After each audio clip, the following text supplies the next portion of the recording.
গাছের আম পড়েছে বেশ কিছু। এই যে আমার এক হাতে ক্যামেরা, এক হাতে আম তুলে দাঁড়িয়ে আছি।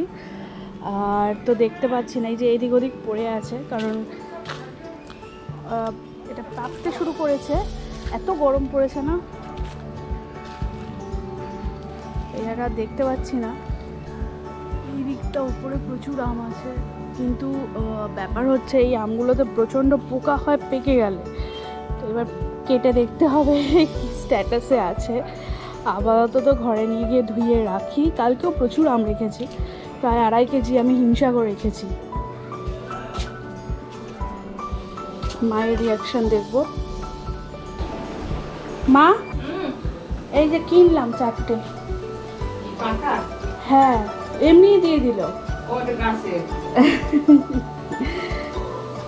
এইটা হচ্ছে আমার গাছের, আর এটা হচ্ছে কালকে কেনা, যার মধ্যে আমরা বেশ কিছুটা খেয়েও ফেলেছি, 4টের মতন, তাই না? দুপুরে খেলাম, দুপুরে 2টো খেলাম, আর রাতে 2টো খেলাম। হ্যাঁ, খাওয়ার পর।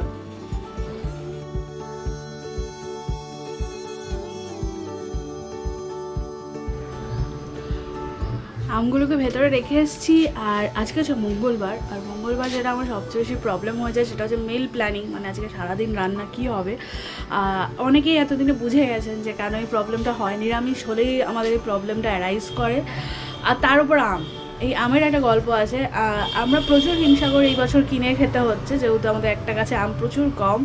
তো যখনই আমি আম, মানে কেউ আম নিয়ে যায়, তাকে যখন বলি ও আম দাঁড়ান, আর অমিত ওদিক থেকে চিৎকার করে ও আম দাদা চলে যান রাখবে না, মানে যাতে আমরা আম না রাখি আর আম না খাই। ওর যে আমের সাথে কী অ্যালার্জি জানি না, কিন্তু কাটলে কিন্তু ঠিক নিজেও খায়। মিল্কশেক বানিয়ে দিলেও খায়, ম্যাঙ্গো শেক বানিয়ে দিলেও খায়, আর কেটে রাখলেও খায়। কারণ আমের এই বছর আমের টেস্ট অসামান্য। আমের দামটাও বেশ সস্তাই আছে, যেটা ভেবেছিলাম আমাদের একটা গাছের ফলন দেখে হয়তো আমের দাম বেশি হবে, তো সেটা হয়নি। যাই হোক, সবাই আম এখন আপাতত এনজয় করুন। আর কয়েক মাসই, মানে হয়তো 2 মাস বিভিন্ন ধরনের আম পাবো আমরা, এরপর তো সেটুকু আর পাবো না, আবার 1 বছরের অপেক্ষা। আর আমি এখানে বেশি কথা না বাড়িয়ে আজকের ব্লগটাকে একটু মিল প্ল্যানিং হিসেবেই রেখেছি, যে আজকের ভেজ মিল প্ল্যানটা আমি কী করছি। তো সেইভাবেই ব্লগটাকে এগিয়ে নিয়ে যাচ্ছি। তার জন্য ব্লগটাকে স্টার্ট করে দিই। আর তারপর খুব মেঘও করেছে, মানে জানি না বৃষ্টি নামবে কিনা, কারণ রোদ উঠছে মেঘ করছে, এরকম আর কি ব্যবস্থা একটা চলছে। আমি চট করে জামা কাপড়গুলো মেলে দিয়েছি, কিন্তু জানি না কতটা কি হবে, নজর রাখতে হচ্ছে। আমার গাছের আমগুলো একটু আনপ্রেডিক্টেবল, কাটলে বোঝা যায় পোকা আছে কি নেই। তাই কেনা আমের থেকেই কিছু হিমসাগর আম ফরিদাদির জন্য সরিয়ে রাখছি, আজকে ফরিদাদিকে এগুলো দিয়ে দেবো। যখন মিল প্ল্যানিং বলেছি, ব্রেকফাস্ট কিন্তু খুব ইম্পর্টেন্ট মিলের মধ্যেই পড়ে আমাদের। আর আমি আজকে করছি পোহা, আর পোহা একদম পেঁয়াজ ছাড়া। আমি দিলাম আদা, কারিপাতা, সর্ষে ফোড়ন আর শুকনো লঙ্কা ফোড়ন দিয়েছি। আর বাদামটা খুঁজতে হবে, বাদাম আছে কি নেই ভুলে গেছি। আর সবজি খুব মিনিমাম সবজি দিচ্ছি আমি, গাজর আর ক্যাপসিকাম, নুন হলুদ দেবো, এটাকে হালকা ফ্রাই করব, তার মধ্যে বাদামও খুঁজবো। আর অপরদিকে আমার চিড়ে কিন্তু আমি ভিজিয়ে জল ঝরিয়ে রেখেছি। ব্যাপারটা হচ্ছে, ইচ্ছা ছিল এখানে বাদাম দেওয়ার, বাদাম নেই। অমিত বাজার মানে দোকানে গিয়েছিল, পাড়ার দোকানে, সেই দোকান বন্ধ হয়ে গেছে, কারণ 10টা বেজে গেছে। আর ব্যাপার হচ্ছে এখানে পুলিশ বেশ কড়াকড়ি করেছে, 10টার পরে দোকান খোলা থাকতে দিচ্ছে না। সেহেতু আজকে বাদাম ছাড়াই পোহা খেতে হচ্ছে। আসবে বাদাম একটু পরে, মানে আবার সেই 12টার পর যা হবে, এখন 12টার পর। এখন এইখানের টাইমটা বাড়িয়ে দিয়েছে, 12টা থেকে 3টে ছিল বোধহয় নামা, এখন ওটা 12টা থেকে 4টে করে দিয়েছে। আচ্ছা, এর মধ্যে একটুখানি নুন মিষ্টি দেবো, খুব ফাস্ট হয়ে যায় এই ব্রেকফাস্টটা, ওই জন্য আমার খুব ভালো লাগে, খেতেও খুব টেস্টি হয়। একটু বাদাম পড়লে আর একটু টেস্টি, মানে টেস্টটা বেড়ে যেত।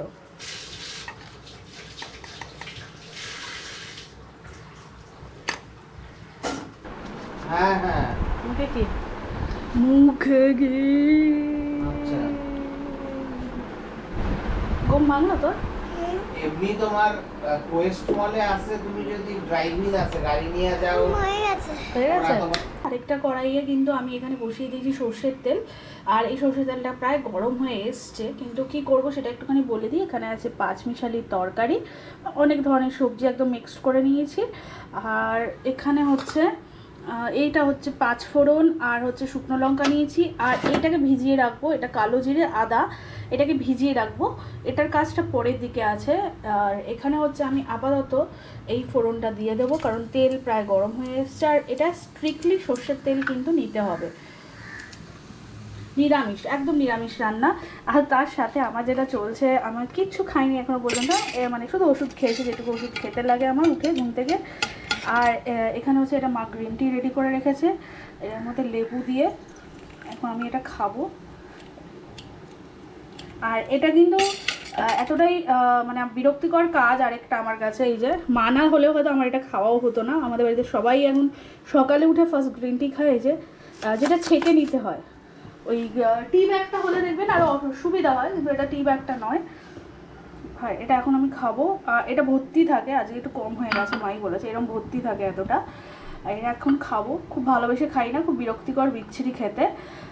তো যাই হোক, এদিকে এটা মোটামুটি এই সবজিটা ঢেলে দিয়ে এটাকে একটু হলুদ আর নুন দেবো।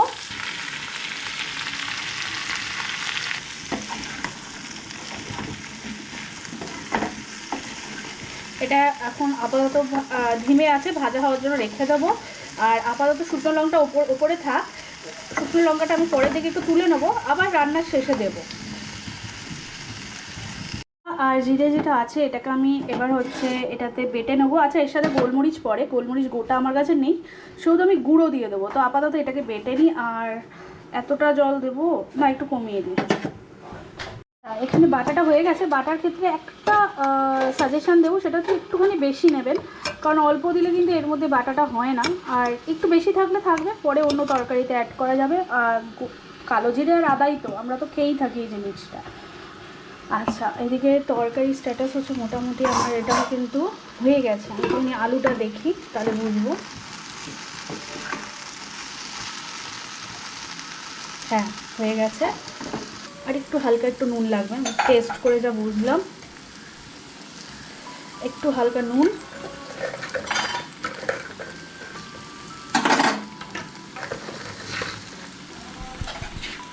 একটু চিনি, নিরামিষ তরকারি চিনিটা ইচ্ছার উপর আর কি, মানে ইচ্ছা করলে দেবেন, না ইচ্ছা করলে না দেবেন। অল্প একটুখানি চিনি দিলাম, একটা অসাধারণ নিরামিষ গন্ধ বেরিয়েছে। আর এই যেটা কালো জিরে আর আদা বাটা, যেটা আমি এরকম 2 চামচের মতন ছড়িয়ে দিচ্ছি। 2 চামচ না, এই যে 2 চামচ আসলে ওটাতে ওঠেনি, ওই জন্য। এটা গোলমরিচ, গোটা গোলমরিচ দিলে কিন্তু আরও বেশি ভালো হবে, এটা আমি বলে দিলাম, আরেকবার রিপিট করে দিলাম, আমার কাছে নেই। এটাকে ভালো করে একটু মিক্স করে দেবো। আর একটু এটাতে জল রাখতে ইচ্ছা থাকলে কিন্তু আপনারা ইচ্ছে মতন এটা রাখতে পারেন, আমার ক্ষেত্রে এটা ঠিক আছে। মাঝখানে আসলে একজন আসাতে আমাদের ব্রেকফাস্টটা আবার একটু দেরি হয়ে গেল। তিনি যাওয়ার পরে আমি ব্রেকফাস্টটা আপাতত সার্ভ করে দিচ্ছি সবাইকে। আগে ব্রেকফাস্ট খেয়ে নিই, তারপরের পর্বতে চলে যাব।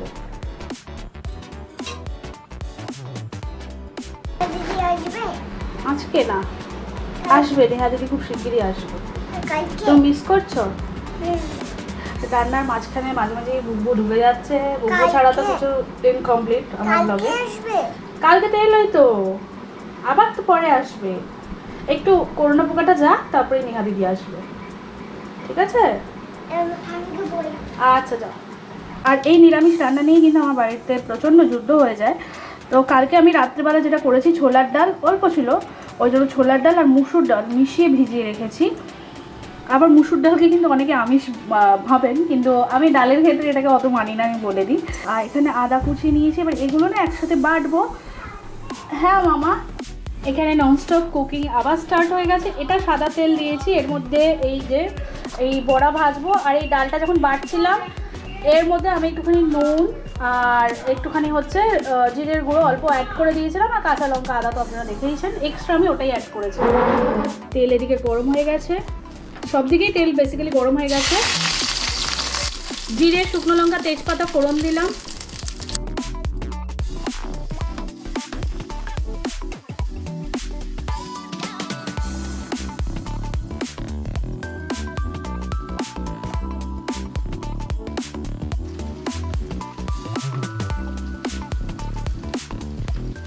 বড়াগুলো কিন্তু ভাজতে খুব বেশি টাইম লাগছে না, মোটামুটি মিডিয়াম আছে আমার এরকম, কারণ এটা আবার ঝরে পড়বে, খুব বেশি আমাকে কুক করতে হচ্ছে না। তো এরকম লাল লাল হলেই আমি ওপর সাইডটা তুলে নেবো। আর এদিকে এটা হচ্ছে সিম্পল নিরামিষ মশলা, এটার মধ্যে আদা, টমেটো, জিরের গুঁড়ো, হলুদ গুঁড়ো, একটু লঙ্কার গুঁড়ো দিয়ে এটা একবারে ঘুরিয়ে নিয়েছি। আর আবার এইদিকে আলুটাও আমার মোটামুটি সেদ্ধ হয়ে এসছে, একটু কষাতে কষাতে যেটুকু বাকি আছে সেটাও হয়ে যাবে। আর এদিকে বড়াটাও ভাজা হয়ে যাবে। আর লাস্টে আমি একদম মানে বড়া দিয়ে আমি কিন্তু ঝোল আর ফোটাবো না। আর ওইদিকে আমাকে ছোটো ছোটো গুঁড়ি গুঁড়ি বড়াও ভাজতে হবে কয়েকটা। মিনিয়েচার বড়াটা দিয়েও আরেকটা আইটেম হবে, মানে টোটাল 3খানা ভেজ আইটেম হবে ফর লাঞ্চ।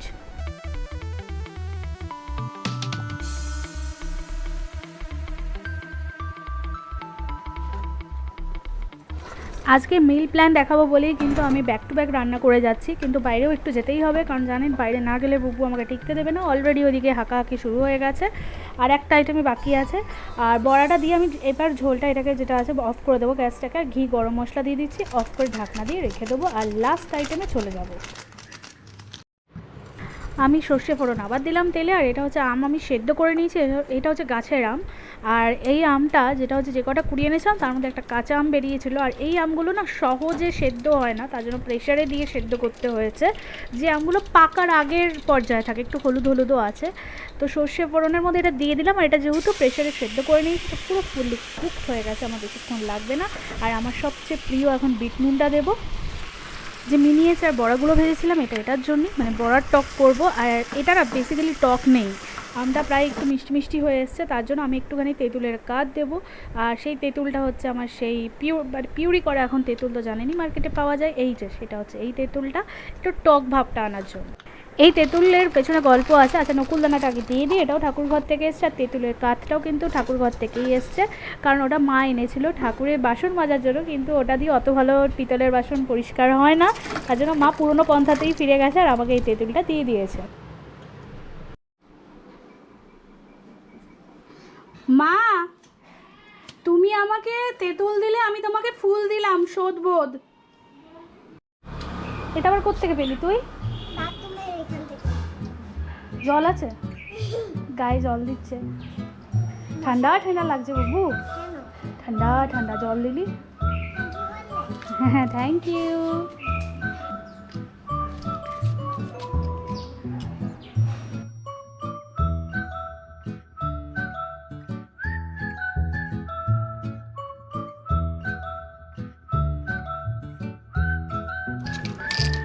বুবুর এই কালো টিকা, বুবু দেখা তো কালো টিকাটা দেখা। এই কালো টিকা আমি কাল থেকে একটা চলছে, এটা মজা করে পড়ানো হয়েছে। তারপর থেকে মা খালি বলছে মুছিয়ে দাও, কারণ বুবু কোনো দিন কালো টিকা পড়েনি আজ পর্যন্ত। মাঝে সাঝে খুব রেয়ার কেউ হয়তো পড়িয়ে দিত, মানে আমরা পড়াইনি। দেখি তো মুখটা দেখো, এখন মুছে গেছে, একটুখানি আছে। দাঁড়া, বৃষ্টিতে তো ভিজতে পারছে না বুবু বেচারা, আমরা কেউই এখন আর বৃষ্টিতে মজার ভেজাটা আর ভিজতে পারছি না। এটা তো তোর পচা ফিচকিরি, আমার কাছে আরো মজার ফিচকিরি আছে। ইয়ে ইয়ে ইয়ে ইয়ে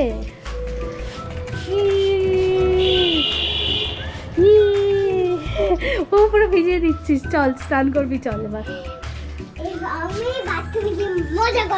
যাও আর দিস না, ভিজে যাচ্ছি আমি।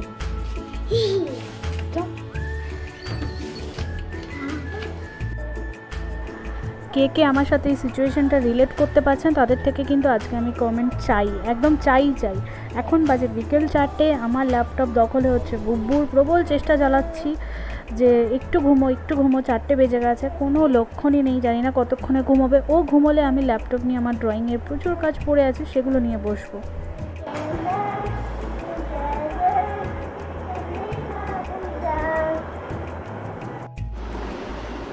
এই এখন যে কথাগুলো বলছি না, এটা ঠিক পরের দিন চলে এসেছি। কালকে বুবুকে ঘুম পাড়াতে গিয়ে অবস্থা খারাপ হয়ে গিয়েছিলো, 4:45টার সময় ঘুমিয়েছে। ও যদি না ঘুমায় ওর পড়াশোনা ঠিকঠাক হয় না সন্ধেবেলা। ওই অনেকক্ষণ ধরে নাচা গানা কোদার পরে ও ঘুমোলো, তারপরে আমার কাজগুলো তো পেন্ডিং পড়ে গেছে, আমাকেও কাজ নিয়ে বসতে হলো। তারপরে আর আমার ক্যামেরা অন করতে ইচ্ছা হয়নি, মানে একবার কাজের মধ্যে ঢুকে গেলে অন্য আরেকটা জিনিসের মধ্যে ঢুকতে আর ইচ্ছা করে না। কিন্তু যেটা হয়েছে, আমি কালকের ব্লগটাকে তো এডিট করতে হবে, তো এটার বিষয়ে যেটুকু বলার, কালকে লাঞ্চ কিন্তু আমাদের মোটামুটি ভালোই হচ্ছে। ও আরেকটা কথা এটা বলতে ভুলে গেছে, মা কুমড়ো আর হচ্ছে উচ্ছে ভাজা করেছিল, ওই আইটেমটা বলতেই ভুলে গেছি, কারণ ওটা আমি আর মা ছাড়া তেতো এই বাড়িতে কেউ খায় না। তো যাই হোক, যেটা হয় প্রত্যেক উইকে প্রত্যেক উইকে ভেজ ডেতে ভাবে কী করা যেতে পারে, কী করা যেতে পারে। প্রত্যেক ভেজ ডেতে ইউনিক তো কিছু আসে না। ইভেন ইউনিকের চক্করে এমন হয়েছে আমাদের চিকেনটা এত বেশি হয়, চিকেনেও এখন ইউনিকের খোঁজাখুঁজি শুরু হয়ে গেছে। তো এত কি পারা যায়? পারা তো যায় না, কিন্তু তারপরেও কি হয়, আমরা 3 জন ওকে আছি, কিন্তু একজনের মন পাওয়া খুবই মুশকিল হয়ে যায়। ইভেন বুবু পর্যন্ত কালকে বড়ার তরকারি খেয়ে বলছে মা দারুণ হয়েছে, খুব টেস্টি হয়েছে। কালকে বড়ার তরকারিটা কেমন হয়েছিল? ভালো। তুমি কিরম দেখাচ্ছিলে? Thums up. আমি বলেছি ভেজের দিন আর এত নতুন নতুন কি হবে, যা হবে তাই করে রাখবে, যে খাওয়ার খাবে না খাওয়ার খাবে, এত পারা যায় না কি নতুন নতুন করে এটা এটা এটা। তার উপর এই গরম, তার মধ্যে কি গরম। মানে আমরা যে রান্না করছি এটাই অনেক আর কি। আচ্ছা মা যদি না খায় তাহলে মাও একটা সলিউশন বার করেছে, মা না খেলে কি করবে বলে দাও? তাহলে তুই সুইগি জোম্যাটো যা পাস তাই নিয়ে এনে খা। উপায় তো আছেই এখন। উপায় নেই আর বের করার। হ্যাঁ, আর কোনো উপায় নেই, সুইগি জোম্যাটো করো। বাইরে খাওয়া তো ভালো না। হ্যাঁ, সেটা বোঝাবে কে কাকে বোঝাবো, মানে আমরা আমার ছোটো বাচ্চাটা বোঝা যাচ্ছে, বড়ো বাচ্চাগুলো বুঝছে না। তো যাই হোক, ব্লগটাকে এখানেই এন্ড করছি, আর খুব শীঘ্রই নিয়ে আসবো আরেকটা ব্লগ, কথা দিলাম, যেটা প্রত্যেকবার বলে থাকি। আর আমি চেষ্টাও করছি, এখন একটু কাজের চাপ আছে, হয়তো একটু গ্যাপ আসবে, তো তার জন্য দুঃখিত আগেই বলে দিচ্ছি। কিন্তু আজকের মতন টাটা, বাই বাই, দেখা হবে খুব শিগগিরই।